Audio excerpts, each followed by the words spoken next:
बेटा, एक बार फिर से आप सभी का स्वागत है आपके अपने YouTube चैनल एस्कोसली एजुकेशन में। और बेटा आज हम पढ़ रहे हैं 5वीं क्लास की ईवीएस का 8th लेसन, बीज से बीज तक।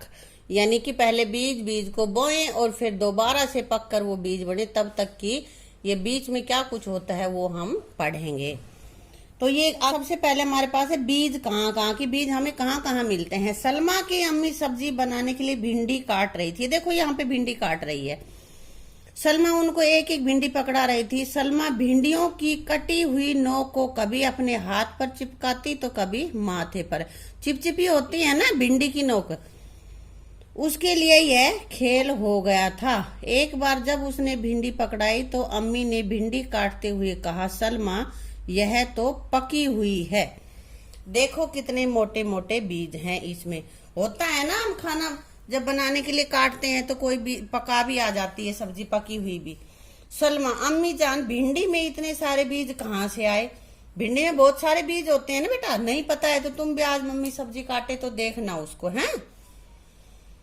बीज तो प्राय हर फल और सब्जी में होते हैं।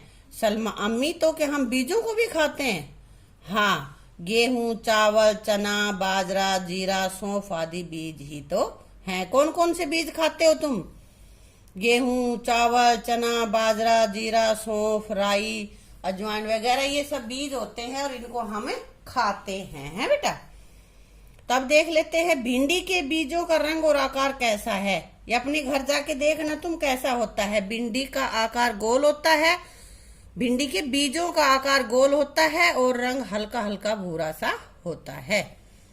ऐसी 3 सब्जियों के नाम लिखो जिनके बीजों का आकार चपटा हो, गोल ना हो बेटा, चपटा हो। कौन कौन सी होती है? देखिए, घिया या तोरी भी होती है, कद्दू, करेला आदि, इनके बीज चपटे ही होते हैं। अब ये नीचे एक सूची दे रखी हो, कहता है कि जिन बीजों को हम खाते हैं उन पे राइट का निशान लगाना है। गेहूं का बीज खाते हैं ना। आलू भी तो नीचे जमीन में लगता है और उसी से फिर नया आलू उगता है, इसलिए आलू का बीज भी हम खाते हैं। प्याज के बीज नहीं खाते हम। बाजरा, मक्का खाते हैं। अदरक का बीज नहीं खाते। मूली का भी बीज नहीं खाते बेटा। मूली तो नीचे जो हिस्सा होता है उसको खाते हैं हम। चावल, हाँ चावल का बीज हम खाते हैं। ये मैंने लगा दिए हैं जो खाए जाने वाले बीज हैं उन पे। तुमने इनके अलावा और कौन कौन से बीज खाए? जैसे ये बताए थे ना, गेहूं, आलू, बाजरा, मक्का, चावल आदि। इनके अलावा और कौन से खाए हैं?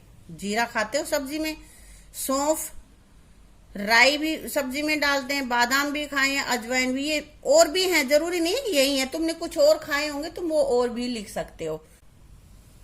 अब आगे हमारे पास है फलों को पहचानो और तालिका को पूरा करो। ये इधर फलों की ये पिक्चर से दे रखी हैं और आगे यहाँ का इनका नाम लिखना है। अगले कॉलम में बीज का आकार, कि इनका बीज कैसा होता है, गोल होता है, चपटा होता है, या भाई कोई और डिजाइन, या भाई कोई और आकार का होता है। क्या बीजों को गिन सकते हैं? जिसके बीज गिनने में आ जाए, थोड़े होंगे तो गिन लेंगे, बहुत सारे होंगे उनको गिन नहीं सकेंगे। तो यहाँ पे हाँ या नहीं में उनका जवाब देना। सबसे पहले लेते हैं सेब। सेब है इसका नाम और इसका बीज कैसा होता है? चपटा होता है। क्या इसके बीजों को गिन सकते हैं? गिन सकते हैं, थोड़े बीज निकलते हैं। आम है ना ये, तो यहाँ पे आम लिख दिया। और इसका बीज कैसा होता है? जैसा आम है उसी तरह की गुठली निकलती है, लगभग लंबा होता है और चपटा होता है। और गिन सकते हैं, हाँ, एक आम में एक ही गुठली निकलती है। जो गुठली होती है उसका बीज ही होती है बेटा। पपीता है ना ये, और इसमें तो बहुत सारे बीज होते हैं बेटा। गोल होते हैं और इनको हम गिन नहीं सकते क्योंकि बहुत ज्यादा होते हैं। आगे क्या है ये? संतरा का गोल नहीं होता, थोड़ा लंबा लंबा सा होता है, बूंद के जैसा, और वो हम उसको गिन सकते हैं क्योंकि इसमें 5, 10 बीज, 2, 4 इतने निकलते हैं। तरबूज का बीज चपटा होता है और इसमें बहुत सारे बीज होते हैं, इसलिए हम उनको नहीं गिन सकते। ये क्या है? आड़ू का बीज कैसा होता है? चपटा होता है और उसको हम गिन सकते हैं क्योंकि ज्यादा बीज नहीं होते। सलमा सोचने लगी, फल में बीज, सब्जी में बीज, अनाज में बीज, तो क्या बीज में भी कुछ होता है? अब वो सब चीज में बीज होता है तो बीज में भी कुछ होता है क्या? तो अब देखते हैं कि बीज क्या है भाई। अजय आज जल्दी स्कूल पहुंच गया। वह क्यारियों में कुछ ढूंढ रहा था, तभी अध्यापक ने पूछा, अजय क्या ढूंढ रहे हो? तो अध्यापक ने पूछ लिया, क्या देख रहे हैं? अजय ने कहा, सर मैंने यहाँ तरबूज के कुछ बीज बोए थे, देख रहा हूं उगे या नहीं। तब अध्यापक ने कहा, अजय तुमने मिट्टी में पानी तो।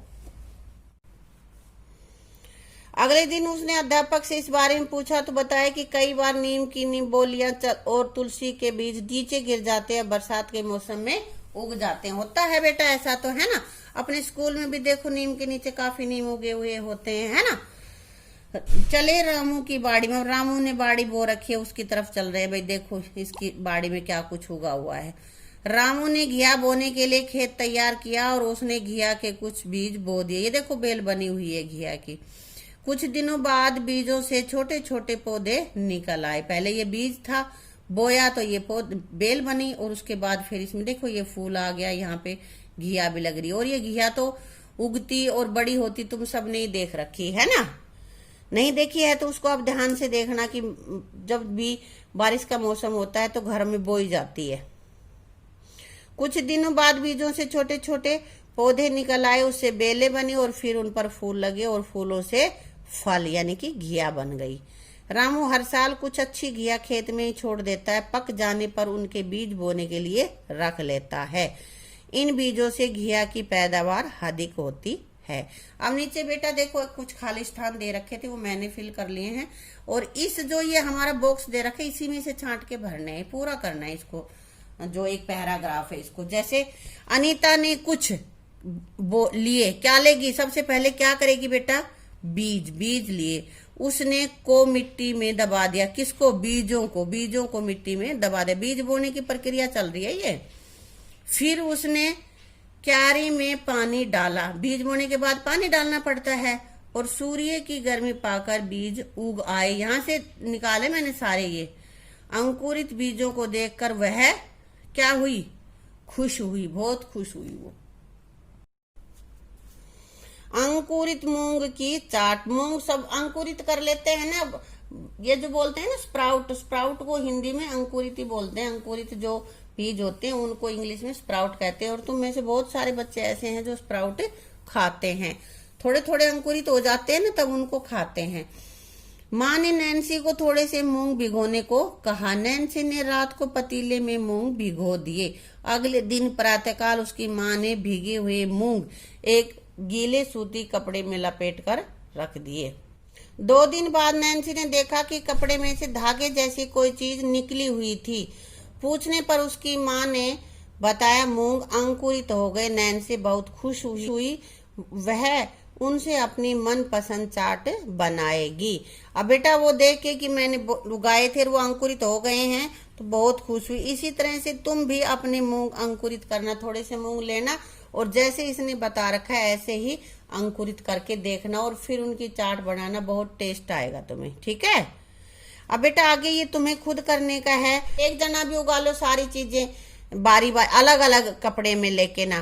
पहले अपने उसके बीजों को गीले कपड़े में लपेट कर रख देंगे और कपड़ा गीला करते रहे। 1 सप्ताह तक ये चीजें करते रहो। यानी कि तुमने अंकुरित करने हैं सेम, राजमा, चना और मूंग और मोठ अलग अलग ले लेने हैं और फिर उनको अलग अलग पोटली में डाल के अंकुरित करना। फिर देखना है कि पहले दिन सेम में क्या प्रक्रिया हुई, राजमा में क्या, चने में क्या, पहले दिन, दूसरे दिन, तीसरे दिन कितना वो आगे बढ़े।